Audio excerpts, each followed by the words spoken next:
From the streets of Chicago to the headlines of the world, you are now tuned into the rhythm of real thought. This is the Daily Mix.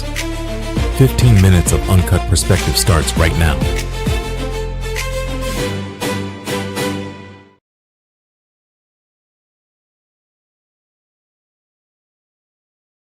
Daily Mix. Hey, we here in Chi-Town. We in the dark on the south side, y'all. The lights is out. We just had a big storm roll through here about 30 minutes ago, and it knocked all our electricity out. So everybody in the dark, you know. But welcome to the Daily Mix. We here. I'm your host, Omari Jahi, and today we're going to start by noting that you rarely hear the words hell, judgment, or damnation from the pulpit anymore. Preachers have shifted their message to fit what people want to hear, you know, which is prosperity, emotional healing, and lifestyle motivation. While managing your earthly life matters, the soul is eternal. If the church spends 100% of its time teaching you how to grow financially and handle your feelings, but 0% of its time preparing your soul for what happens after you take your last breath, it's failing its primary assignment. But today, we are answering the ultimate question based on scripture, not emotion. What decides where you spend eternity? The common idea is that as long as I'm a good person and don't hurt nobody, I'm going to heaven. What scripture doesn't say being a nice person grants entry into the kingdom. What God actually asks is that we shift our focus to divine order and obedience. James 2:19 says, even the demons believe in God and tremble. But belief is not enough, y'all. The question isn't just, do you believe in God? The question is, are you in alignment with God? Are you doing what he asked you to do? Now here's law, God's law. You shall have no other God before me. That's Exodus 20, chapter 20, verse 3. And here's another one. Love the Lord your God with all your heart, with all your soul, and with all your mind. Matthew 22:37. God's very first law demands total alignment and supreme priority of him. It establishes that God is the ultimate authority, the anchor of reality, and the center of human devotion. Everything else in life, family, career, resources, it's meant to flow under this divine order. As we discussed with yesterday, we discussed this prosperity gospel trap. The pulpit and the culture have aligned to make money, status, and luxury the ultimate goal.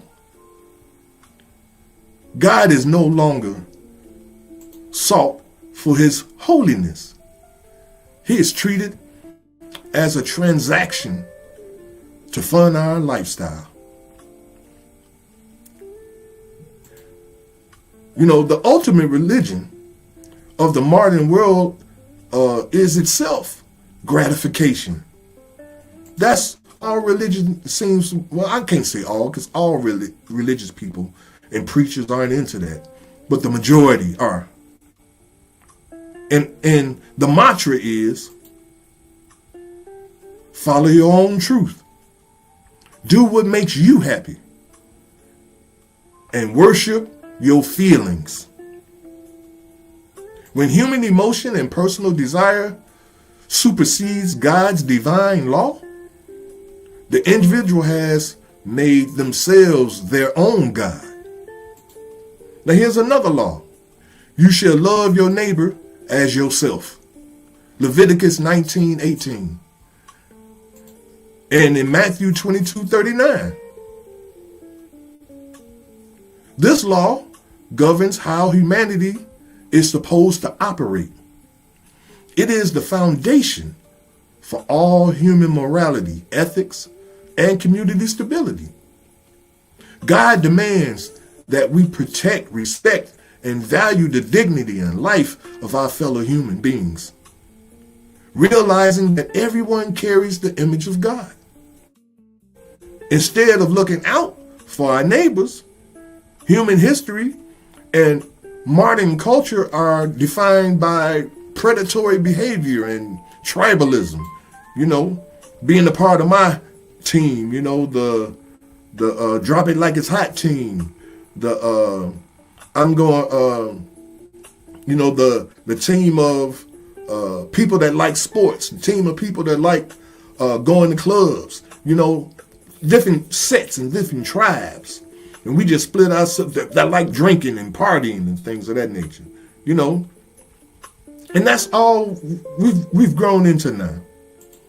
From historical atrocities to modern economic systems that thrive on the backs of the vulnerable, humanity consistently chooses profit over people.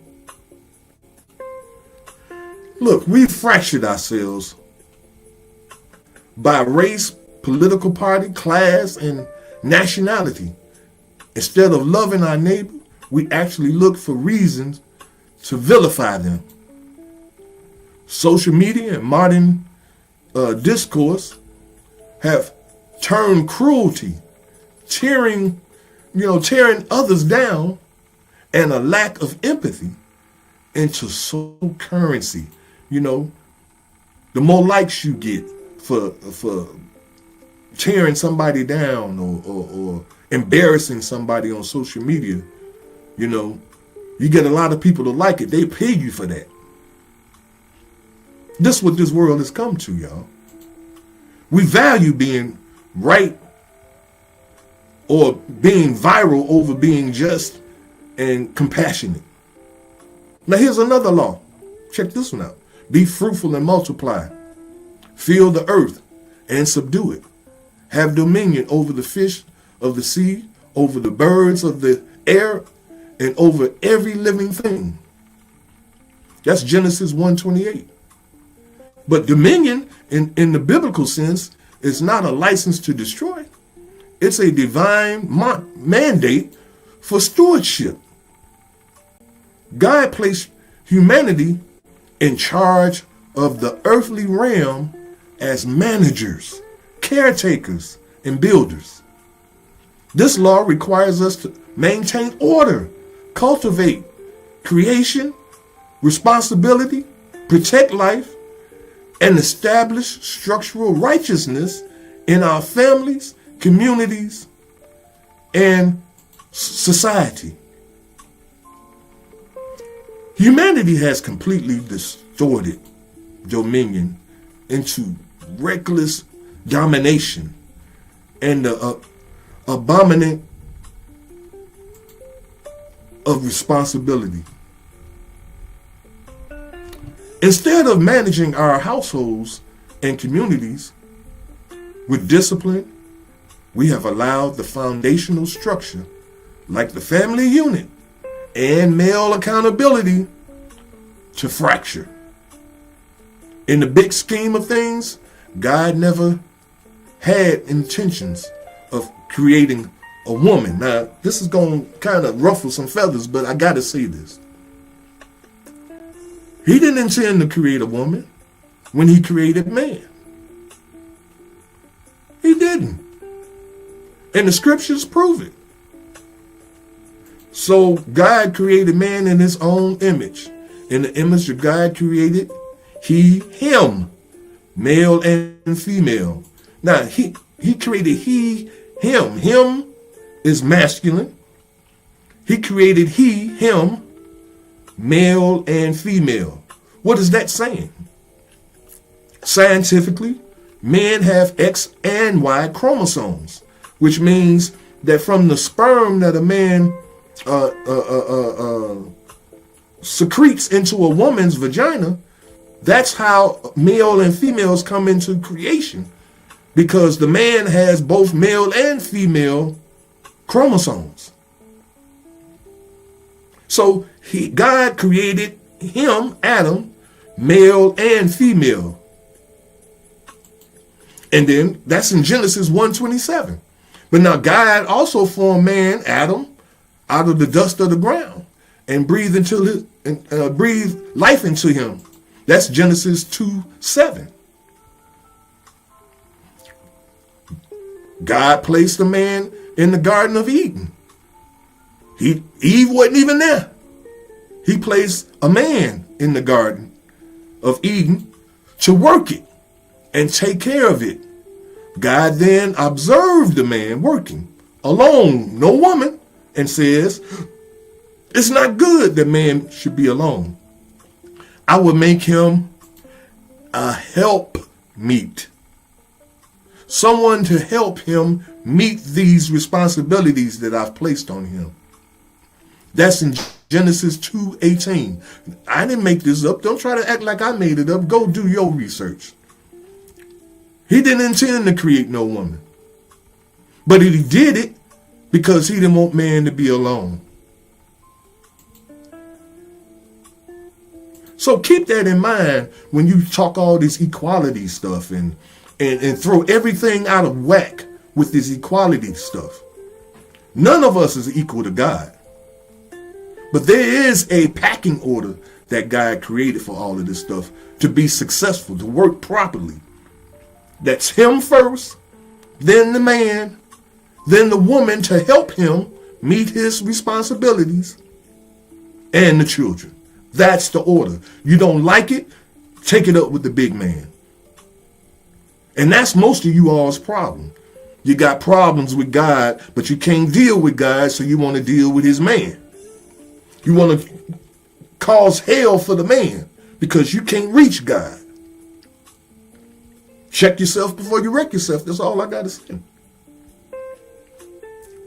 Because true dominion requires standing up and taking responsibility. But modern culture rewards escaping responsibility. The destruction of the ecosystem, instead of cultivating the earth as faithful stewards, humanity has plundered its natural resources out of sheer corporate greed, leaving behind pollution and devastation and climate instability. We act like short-term tenants, destroying the rental property rather than caretakers preserving a divine inheritance. We like to make religion complicated so we can find loopholes. But God made it simple. Put him first. Treat people right. Manage your responsibilities. Humanity is failing on all three fronts. Now, ask yourself this question. If humanity is failing on all these points and have sinned, and the scripture says this too, all have sinned and fallen short of the glory of God, right? And if this is true, where do your prayers go? Who are you praying to? I want you to think about that. When you pray and you pray so hard and you pray so long and everything to God to help you get this new house or to save you from the court system that's about to put you in jail, and when you're doing all this praying, why should God hear your prayer?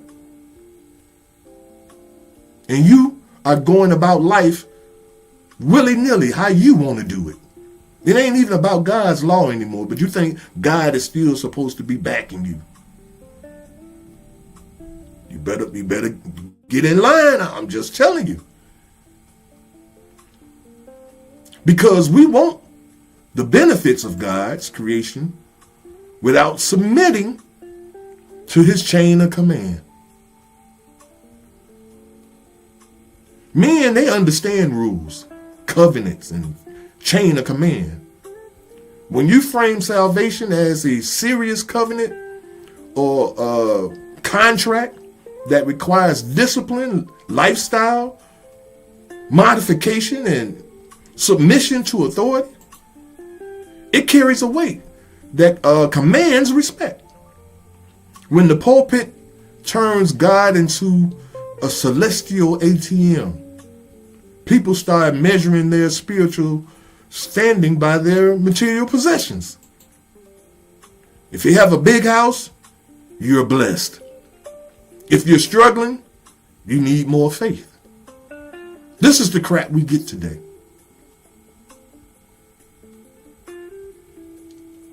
Now, as far as this going to heaven and hell, well, I'll answer that at the end. But I'll give you all the answer to that. But the word of Christ in Mark 8:36, it says, "For what shall profit a man if he shall gain the whole world and lose his own soul?" See, this is what's happening today. We're striving for all of this materialistic stuff because women are very materialistic and the world is in their hands right now. They're in control. The household is them. They're controlling the community, the neighborhoods. Everything is under female control. And everything has become materialistic, not spiritualistic. You can have the best mindset, the biggest ministry, and the highest tax bracket, but if you are out of alignment with God's law, none of that matters. At the judgment seat, none of it matters. Now, hell is not a sacred place, but as the literal spiritual consequence of choosing to live outside of God's order. It's not a place at all, actually. But when you go outside of God's order, it is eternal separation from the Creator. Now, we have to step away from the emotional hype of Sunday morning and do a cold, hard self-assessment. If your life ended today, does your daily conduct, your treatment of others, and your integrity and your obedience to God match the blueprint God laid out? It's time for the church to stop watering down the gospel to keep people comfortable in the pews. And it's time for the listeners to stop running from the truth. Now, here we go. I'm about to close out, so I want to answer your question, the original question. Heaven or hell isn't a place you go when you die. I'm going to say that again. Heaven or hell is not a place you go when you die. It's the state of mind you live in while you're alive. I'm going to say it again. It's not a place you go after you die. As we live right now, if you have a hell-bent negative way of thinking, then your life and everything around you is hell. This is a living hell. We've heard that saying before too, right? But if you are a peaceful person, you walk in peace, you treat people right, you do right by others, you all of these things, heaven is your abode. This is the life you are living. You're at peace. This is heaven. So stop chasing the hype, y'all. Get back in line with God and do what He asked you to do. This has been the Daily Mix, and I'm your host, Omari Jahi. And until tomorrow, y'all, I'm out of here. Peace out. Take care of your mind, take care of your health, and we'll be back in the mix tomorrow at 12 noon. Till then, peace out.